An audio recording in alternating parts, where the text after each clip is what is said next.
Assalamualaikum warahmatullahi wabarakatuh. Apa kabar anak soleh-soleha? Semoga anak-anakku dalam keadaan sehat dan tetap semangat. Sebelum kita mulai pelajaran, marilah kita membaca basmalah bersama-sama. Bismillahirrahmanirrahim. Baiklah anak-anak, materi yang akan kita pelajari hari ini adalah: pertama, teks pemanfaatan sumber daya alam. Kedua, menanam tanaman. Ketiga, cara mencintai tumbuhan dan hewan. Keempat, tanaman obat keluarga.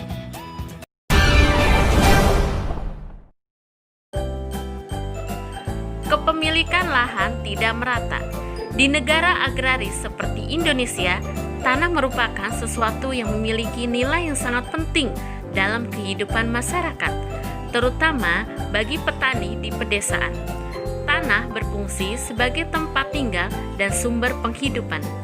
Tanah mempunyai fungsi yang sangat strategis, baik sebagai sumber daya alam maupun sebagai ruang untuk pembangunan. Namun sayang, kepemilikan tanah penduduk di Indonesia tidak merata. Di satu sisi, banyak petani menjadi miskin karena tidak memiliki lahan garapan yang memadai. Bahkan, banyak petani yang terpaksa bekerja sebagai buruh tani dengan penghasilan yang sangat rendah. Di sisi lain, orang-orang tertentu memiliki lahan yang sangat luas sehingga mendapat julukan tuan tanah. Karena luasnya tanah yang dimiliki, sebagian tanah menjadi telantar dan tidak menghasilkan apa-apa, bahkan menjadi lahan kotor karena tidak terurus. Badan Pertahanan Nasional (BPN) memperkirakan luas tanah telantar di Indonesia mencapai 7,3 juta hektar. Luas tanah tersebut 2 kali lebih besar dibanding luas lahan produktif di Pulau Jawa. Penelantaran tanah berdampak pada terhambatnya pencapaian berbagai tujuan program pembangunan. Ketahanan pangan dan ketahanan ekonomi nasional menjadi rentan. Akses sosial ekonomi petani pada tanah tertutup, serta terusiknya rasa keadilan dan harmoni sosial. Dalam Undang-Undang Pokok Agraria UUPA Nomor 5 Tahun 1960, tindakan penelantaran tanah secara sengaja sangat dilarang.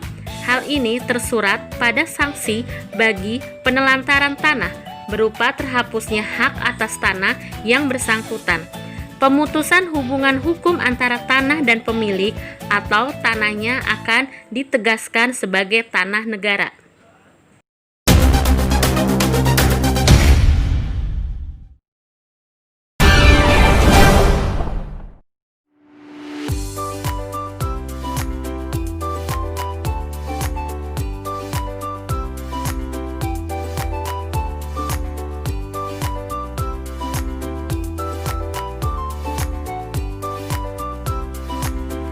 Kalian tentu pernah melihat lahan kosong yang tidak terawat, bukan? Bagaimana perasaan kalian ketika melihat keadaan lahan seperti itu? Lahan kosong yang tidak terawat membuat keadaan lingkungan menjadi kotor dan kumuh.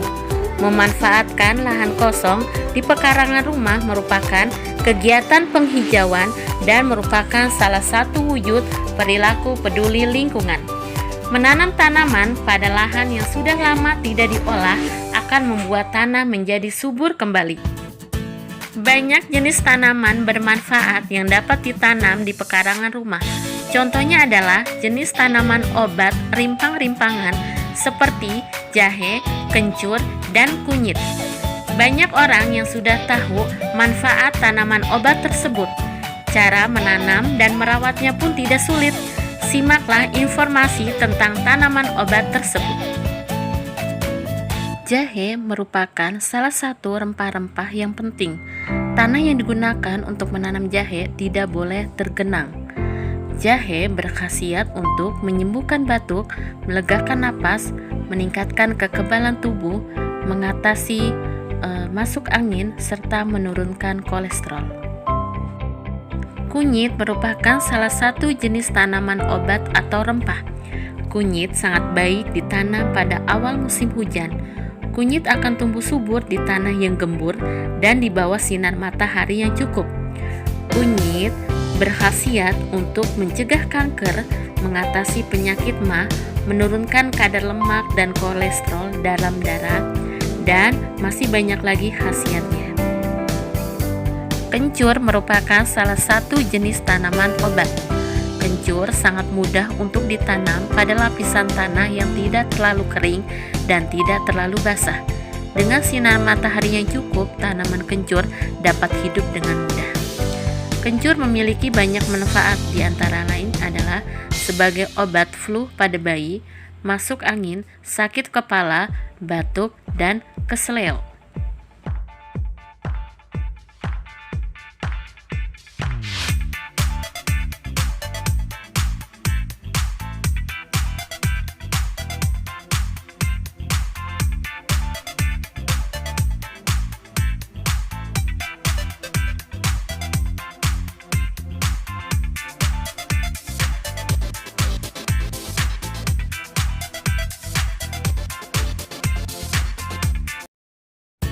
Tanaman obat keluarga pada dasarnya merupakan sekumpulan tumbuhan atau tanaman yang dipetik untuk dipakai sebagai bahan pembuatan obat herbal untuk mengobati penyakit. Ada banyak penyakit yang bisa diatasi hanya dengan memanfaatkan tanaman obat keluarga karena mengandung zat tertentu yang memberikan khasiat pengobatan. Sejak zaman dahulu, tanaman obat keluarga sudah lama dipakai. Bahkan hingga kini penggunaannya belum bisa digantikan sebab khasiat dari tanaman obat keluarga memang masih manjur. Meski tanaman yang digunakan belum seluruhnya mendapatkan perhatian dari para peneliti. Tanaman-tanaman yang memberi efek pengobatan tersebut bisa dibudidayakan sendiri di rumah atau memetiknya, karena banyak juga yang tumbuh liar. Tanaman obat keluarga sendiri ada banyak macamnya. Berikut ini beberapa tanaman obat keluarga beserta khasiatnya untuk mengobati beragam keluhan dan penyakit.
Kita mempunyai kewajiban menjaga kelestarian lingkungan.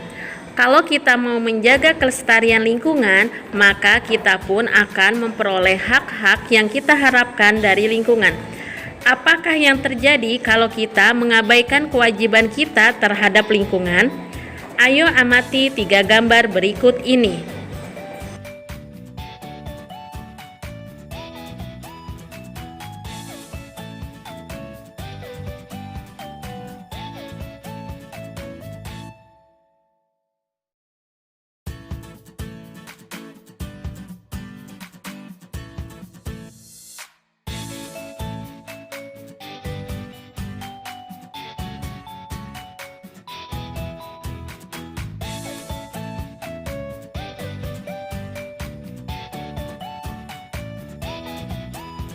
Dampak dari tidak melaksanakan kewajiban terhadap lingkungan adalah terjadi kebakaran hutan, terjadi bencana banjir, terjadinya tanah longsor, punahnya beberapa tumbuhan, menurunkan produksi O2 oleh tumbuhan, terjadinya pencemaran udara, menyebabkan berbagai penyakit, rusaknya lingkungan sekitar, banyaknya tumbuhan yang mati, punahnya hewan, karena tempat tinggalnya dirusak oleh manusia.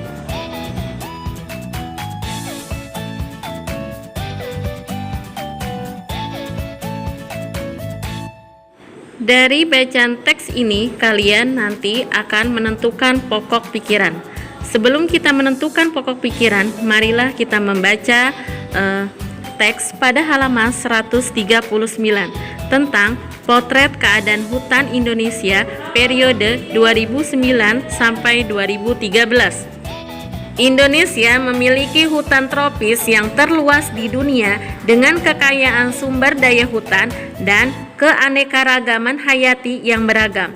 Selama ini, kekayaan dan keanekaragaman hutan tropis tersebut telah dimanfaatkan, baik secara langsung maupun tidak langsung, untuk memenuhi berbagai kebutuhan manusia, masyarakat, dan negara Indonesia. Pemanfaatan hutan Indonesia khususnya untuk memenuhi kebutuhan pasar telah berdampak pada berkurangnya luas tutupan hutan. Deforestasi pada periode 2009 sampai 2013. Laju deforestasi rata-rata adalah 1,13 juta hektar per tahun. Laju deforestasi yang tinggi ini berdampak pada peningkatan emisi gas rumah kaca, kerawanan bencana, hilangnya satwa liar dan habitatnya, serta konflik antara berbagai pemangku kepentingan. Laporan ini ditunjukkan untuk memperoleh gambaran kondisi dan perubahan tutupan hutan Indonesia pada periode 2009 sampai 2013. Laju dan proyeksi kehilangan hutan di masa depan serta kinerja pelaku sektor kehutanan dalam pengelolaan hutan beserta dampaknya terhadap kehilangan hutan. Laporan ini adalah potret keadaan hutan Indonesia yang ketiga setelah yang kedua pada tahun 2011 dan yang pertama pada tahun 2001. Tuliskan pokok-pokok pikiran pada masing-masing alinea teks laporan di atas, kemudian diskusikan pokok-pokok permasalahan mengenai keberadaan hutan di Indonesia tersebut bersama keluarga. Tuliskan hasil diskusi kalian di buku tugas.